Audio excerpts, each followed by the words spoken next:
The hegemony warships hung in the void like obsidian knives, their hulls absorbing what little starlight reached this corner of the galaxy. Admiral Vex Marathi smiled with all four of his mouths as the transmission from Earth's so-called United Defense Force begged for terms of surrender. "Pathetic creatures," he chittered to his bridge crew. "They build these fragile vessels and dare to call them warships." Commander Kaylin Reed of Earth's flagship Resilient gripped the command console until her knuckles whitened. The tactical display showed what everyone already knew. They were outgunned, outmaneuvered, and completely outmatched. Earth's first encounter with alien life had not been the harmonious exchange of knowledge that centuries of science fiction had promised. The Vithrak hegemony had arrived 6 months ago with a simple ultimatum: surrender or be eradicated. "Admiral, incoming transmission from Earth Command," announced Lieutenant Denova, her copper-toned face illuminated by the flickering console lights. Reed nodded. "Put it through." The haggard face of Fleet Marshal Okafor appeared on screen. "Commander Reed, Operation Lazarus is authorized. Repeat, Operation Lazarus is authorized. Authentication code, Phoenix Ascendant." Reed's breath caught in her throat. "Sir, are you certain? The Dreadnoughts are untested in actual combat conditions." "We have no choice, Commander. You have your orders." As the transmission ended, Reed exchanged a meaningful glance with her XO, Commander Octavia Mills. Both women knew what this meant. For 8 years, humanity had been building in secret, not the modest defense fleet that the world knew about, but something far deadlier. "Send the signal, Lieutenant," Reed ordered. "Wake the giants." Across the solar system, in concealed shipyards, within the asteroid belt, within the methane seas of Titan, and in the shadow of Luna itself, massive hangar doors began to slide open. The Dreadnoughts of Project Lazarus, each one larger than any vessel humanity had publicly acknowledged building, powered up their singularity cores. On the hegemony flagship, Vex Marathi was about to order the final assault when his tactical officer made a startled sound. "Hi, Admiral! New contacts appearing throughout the system." "Show me," Vex Marathi demanded, his confidence wavering for the first time. The tactical display updated, and silence fell across the bridge. Where moments before there had been only the pathetic Earth Defense Fleet, now massive signatures were appearing, warships that dwarfed even the hegemony's finest vessels. The first dreadnought, the HMS Nemesis, emerged from Luna's shadow, its kilometer-long hull bristling with weapon systems that no alien intelligence had predicted humans capable of designing. Its commander, Admiral Lysandra Reeves, opened a channel to all ships in the system. "This is Admiral Reeves of Earth's First. Strike Fleet. For 6 months, we've studied your tactics, your weapons, and your weaknesses. We let you believe you had the upper hand." Her voice was calm, almost conversational. "That ends today." The Nemesis fired its main cannon, a focused gravitational lance that twisted space-time itself. The nearest hegemony cruiser crumpled like tissue paper before imploding into a brief, brilliant star. On the Resilient, Commander Reed allowed herself a small smile. "All ships," she commanded, "battle formation Delta. The Dreadnoughts will take point. Let's show the hegemony what humanity is truly capable of when pushed to the edge." The Vithrak hegemony's formation shattered as Earth's Dreadnoughts advanced. High Admiral Vex Marathi could scarcely process what was happening. According to all intelligence, these primitive mammals had been decades away from developing viable interplanetary weapons, let alone the monstrosities now bearing down on his fleet. "Evasive maneuvers!" he screeched. "All ships, concentrate fire on the lead human vessel." Aboard the HMS Nemesis, Admiral Lysandra Reeves stood impassively as energy beams and plasma torpedoes splashed against their advanced shields. Behind her, the bridge crew worked with practiced efficiency, the product of thousands of hours of training in secret orbital facilities. "Shield integrity at 87% and holding," reported Tactical Officer Ryusei Ikeda, his fingers dancing across the holographic interface. "Their weapons are powerful, But they're using predictable firing patterns. Reeves nodded. Execute targeting sequence Prometheus. Let's test the full capabilities of our weapon systems. Across the void, the second Dreadnought, HMS Hyperion, moved into position under the command of Admiral Malachi Okonkwo. His ship's specialty wasn't direct firepower, but rather disruption. As Nemesis engaged the main hegemony force, Hyperion activated its experimental chronometric field generators. Within the field's influence, time itself seemed to stutter and slow. Hegemony ships found their reactions delayed by crucial milliseconds, their targeting systems unable to compensate for the localized distortion of space-time. On Earth, populations huddled around screens, watching the battle unfold through relay feeds. For months, they had endured the fear and humiliation of impending defeat, unaware that their governments had been preparing a response unlike anything in human history. In Beijing, Prime Minister Zhao stood before the Politburo, her expression grim but determined. Project Lazarus was always our contingency for first contact gone wrong. We hoped it would never be necessary. In Washington, President Alvarez addressed an emergency session of Congress. Today, we reveal not just our technological capabilities, but our resolve. Humanity will not bow to tyranny, regardless of its origin. Back in space, Commander Reed and the Resilient led the conventional fleet in a supporting role, targeting smaller hegemony vessels and creating a defensive screen for the Dreadnoughts. A hegemony destroyer broke through their lines, its weapons locked on Hyperion's vulnerable engine section. "Intercept course," Reed commanded, and the Resilient surged forward, taking the brunt of the attack. The bridge shuddered violently as systems overloaded. Hull breach on decks 4 through 7. Lieutenant DeNova shouted over the blaring alarms. Emergency bulkheads engaged. Reed helped a fallen officer back to their station. Maintain position. We need to give Hyperion time to complete its attack sequence. The sacrifice paid off.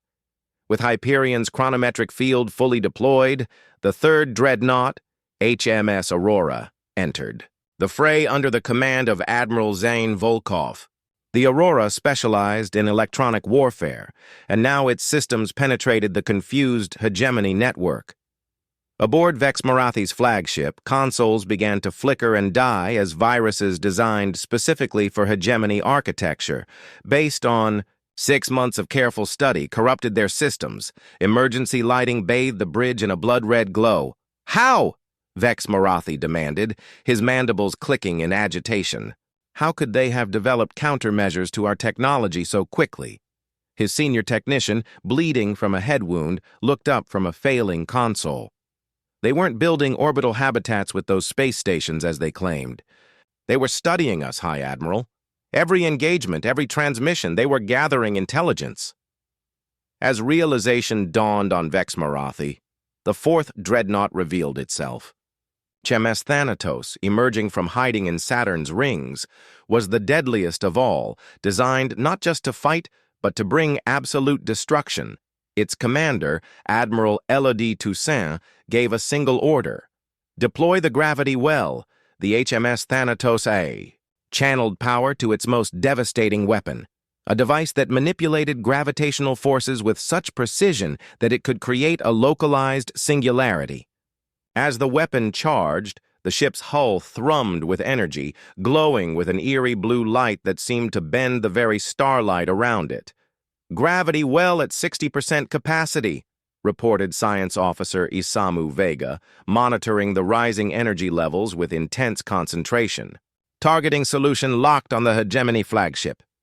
Admiral Toussaint nodded, her dark eyes reflecting the tactical displays. "Proceed with caution. We need to avoid catching our own vessels in the effect radius." In the command center beneath, Geneva's Mountains, Project Lazarus's architect, Director Nyota Ibrahim, watched the battle unfold with grim satisfaction.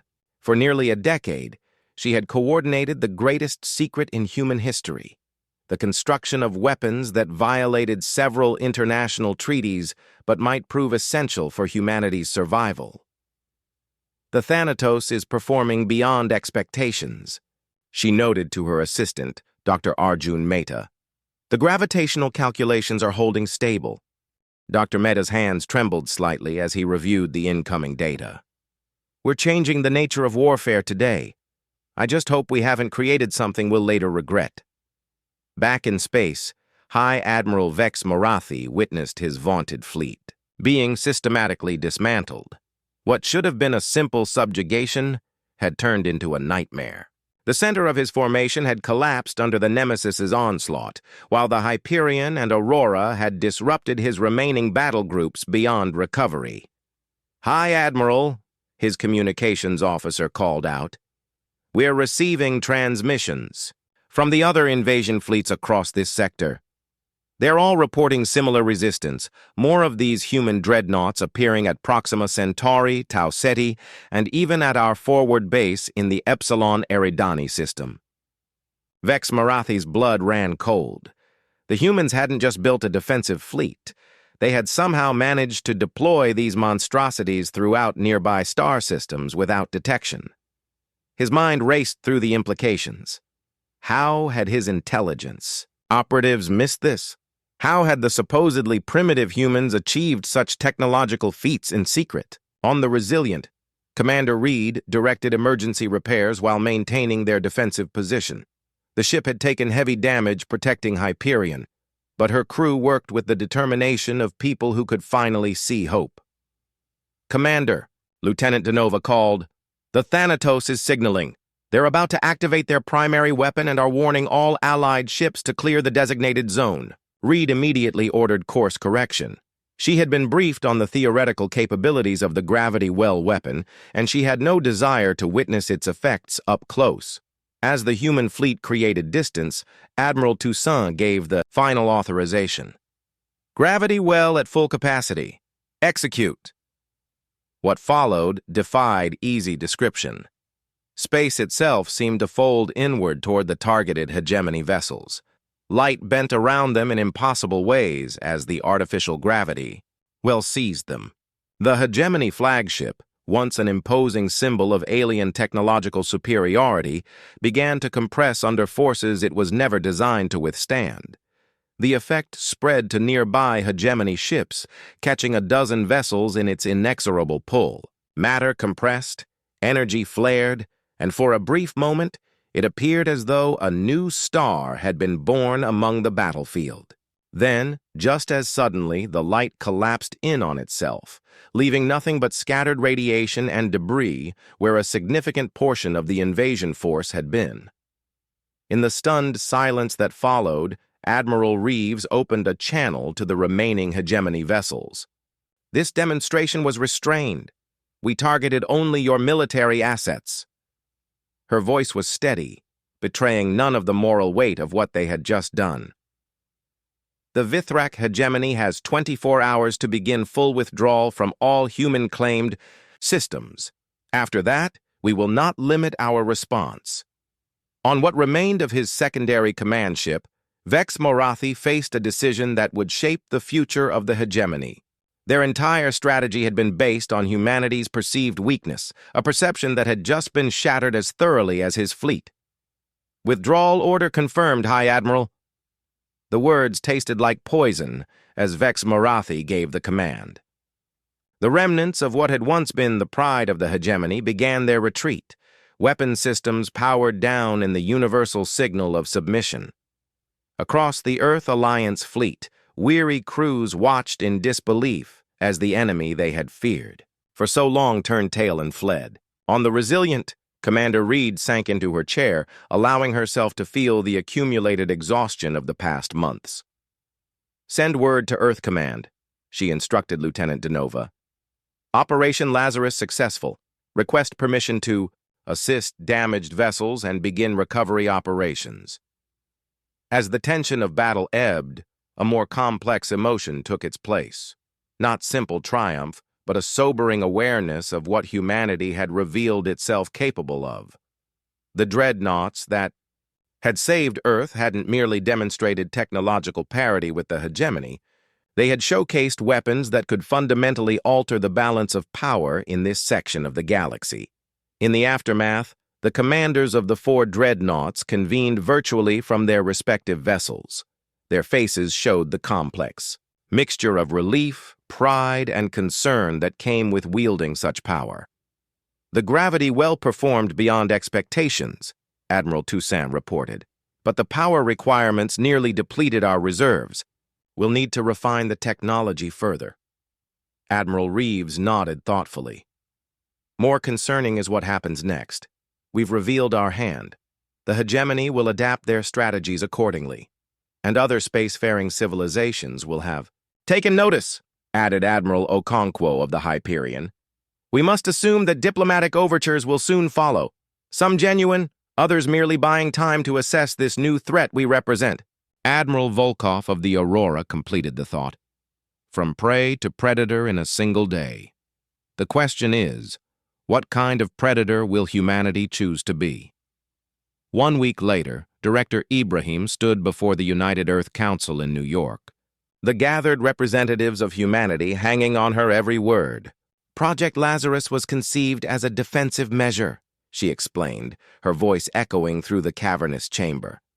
"But we must acknowledge that we have crossed a threshold.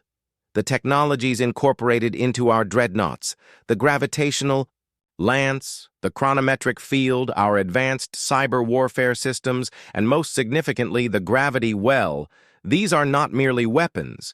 They are civilization-shaping tools." President Alvarez leaned forward. "And what do you recommend, Director?" Ibrahim's gaze swept across the assembly. "That we approach our newfound position with humility and responsibility. The Vithrak hegemony misjudged us because of arrogance.